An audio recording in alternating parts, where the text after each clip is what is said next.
स्वागत है आपका हक की आवाज में। मैं हूं शकील बागमारे।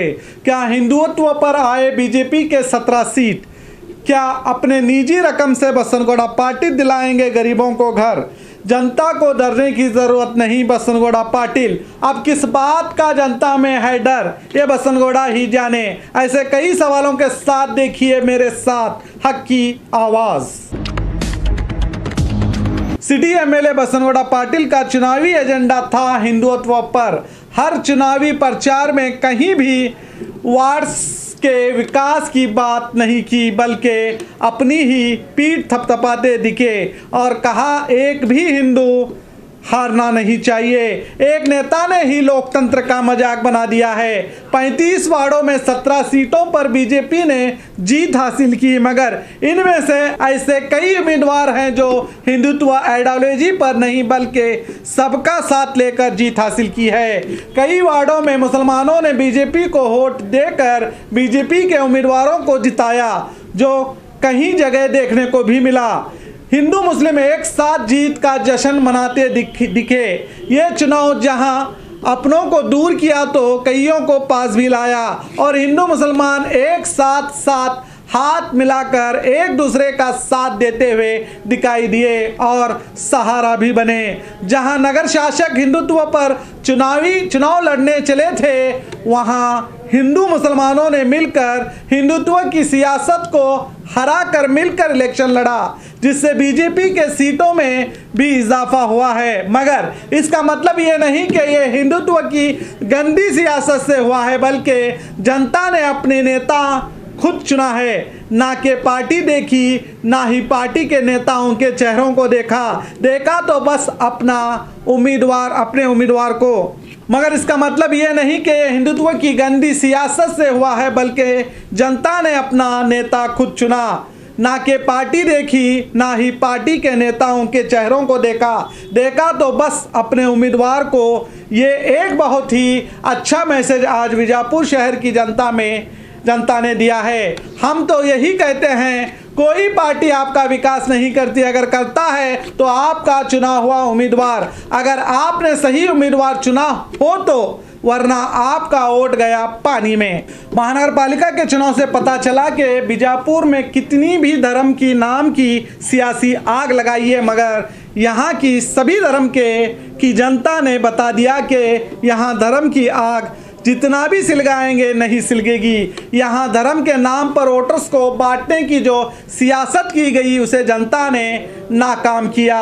ये होता है देश प्रेम, ये होता है एक सच्चा वोटर जो पार्टियों को नहीं देखता और ना ही धर्म की आग लगाने वाले नेताओं को। अगर देखता है तो अपने वार्ड के उम्मीदवार को जो चुनाव में खड़ा है। ऐसी जनता को मेरा सलूट है। ಭಾರತೀಯ ಜನತಾ ಪಾರ್ಟಿ ತನ್ನ ಕೀರ್ತಿ ಪತಾಕೆಯನ್ನು ಹಾರಿಸಿದೆ. ಅದರಂತೆ ವಾರ್ಡ್ ನಂಬರ್ 22ರಲ್ಲಿ ಸಹಿತ ನಾವು ಜಯಶಾಲಿಯಾಗಿದ್ದೇವೆ.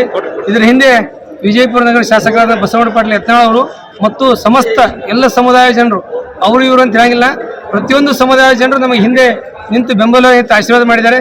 ಹೀಗಾಗಿ ಎಲ್ಲ ಸಮುದಾಯ ಜನರಿಗೆ ವಿಶೇಷವಾಗಿ ಕೃತಜ್ಞತೆ ಮತ್ತು ಧನ್ಯವಾದ ಹೇಳಕ್ಕೆ ಇಷ್ಟಪಡ್ತೀನಿ. जो इस बार काफी सही फैसला जनता का देखने को मिला। अब बीजापुर की जनता तो बस यही चाहती है कि बीजापुर तरक्की की ओर बढ़े, ना कि हिंदू मुस्लिम की गंदी सियासत की ओर। हम भी इन सभी 35 वार्ड के कॉरपोरेटर से यही कहेंगे, जनता ने आपको वार्ड का विकास के लिए चुना है, ना कि आपके पार्टी के नंबर बढ़ाने के लिए, ना ही आपको हीरो बनाने के लिए और ना ही खुद के विकास के लिए नहीं चुना। बीजापुर की जनता के विश्वास को ना तोड़िए और अपने अपने वार्ड को सबसे अच्छा करने की रेस में लग जाइए, तभी आप कामयाब होंगे और आपको आपके वार्ड से कोई नहीं हरा सकेगा। और रही शासक यत्नाड़ की बात, तो उन्होंने बीजेपी के 17 सीटें आने की वजह अपने आप को मानते हुए हमेशा की तरह जो जबान में आया वो बोल दिया। कॉरपोरेटर से लेकर प्रधानमंत्री और राष्ट्रपति तक के नाम गिनवाते हुए कहा कि ये सब हमारे हाथ में है, क्यों डरते हो? किससे कहा? यत्नाड़ ने। अब जनता को किस बात का डर है, ये तो यत्नाड़ ही जाने।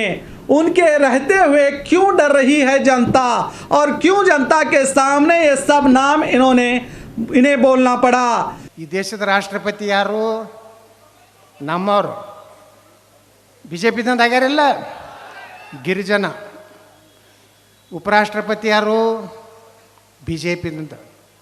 ಈ ದೇಶದ ಪ್ರಧಾನಮಂತ್ರಿ ಯಾರು? ಗೃಹ ಮಂತ್ರಿ ಯಾರು? ಕರ್ನಾಟಕದ ಮುಖ್ಯಮಂತ್ರಿ ಯಾರು? ಬಿಜಾಪುರ ಎಂ ಪಿ ಯಾರು? ಬಿಜಾಪುರ ಎಮ್ ಎಲ್ ಎ ಯಾರು? ಬಿಜಾಪುರ ಕಾರ್ಪೊರೇಟರ್ಗಳು ಯಾರು? ಮುಂದೆ ಬಿಜಾಪುರ ಮೇಯರ್ ಆಗೋರು ಯಾರು? ಮತ್ತೆ ಅದಕ್ಕೆ ಅನ್ಸುತ್ತೀರ ನೋಡಿ, ಆ ಮಕ್ಕಳಿಗೆ ಹಂಚಲಕ್ಕೆ ಹೋಗ್ಬಾರ್ದು. आत्मविश्वास वाले यत्नाड़ के विश्वास में क्यों कमी आई? क्या जनता में जो डर है वो खुद यत्नाड़ दूर नहीं कर सकते, जो इतने नाम इन्हें गिनवाने पड़े? और साथ ही साथ मीडिया पर भी इल्ज़ाम लगाया कि वो मुझको लेकर अच्छी खबरें नहीं दिखाते।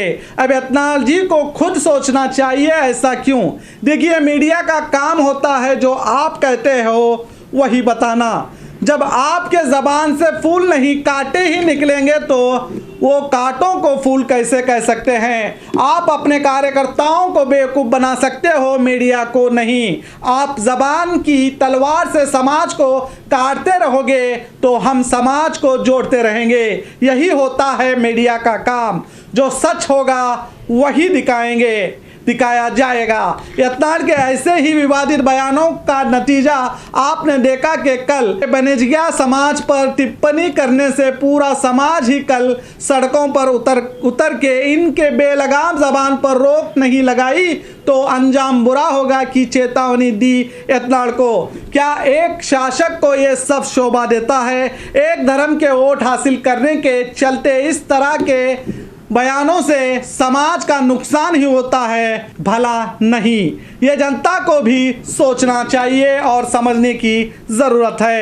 जो भी हो, एक बात इस पूरे भाषण में नगर शासक यत्नाड़ ने अच्छी कही, वो ये कि जो सच में गरीब हैं, जो परेशान हैं, जिनके आगे पीछे कोई नहीं है, ऐसे लोगों के बारे में मुझे बताइए, मैं खुद अपने पैसे देकर उनका घर बनाकर दूंगा, कहा यत्नाड़ जी ने। ನೀವು ಹೆಂಗೆ ನಿಮ್ಮ ಮನೆ ಕಟ್ಕೋತೀರಿ ಹಂಗೆ ಬಡವ್ರ ಮನೆ ಕಟ್ಟಬೇಕು. ಯಾರು ಬಡವ್ರು ಅದಾರ, ಯಾರಿಗೆ ಹಿಂದೆ ಮುಂದೆ ಇಲ್ಲ, ಯಾರು ಅತಿ ಕಷ್ಟದಾಗಿರುವಂಥ ಬಡವ್ರದ್ದು ಹೇಳ್ರಿ, ಅವ್ರ ರೊಕ್ಕ ನಾ ತುಂಬಿ ಅವ್ರಿಗೆ ಮನೆ ಮಾಡಿಕೊಡ್ತೀನಿ.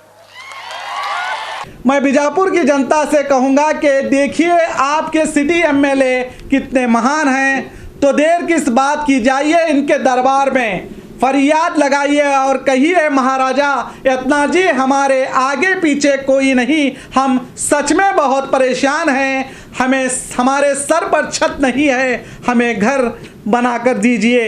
क्योंकि महाराजा बहुत खुश हैं। हो सकता है ये जुमला ना हो और वो आपकी सच में मदद कर दे।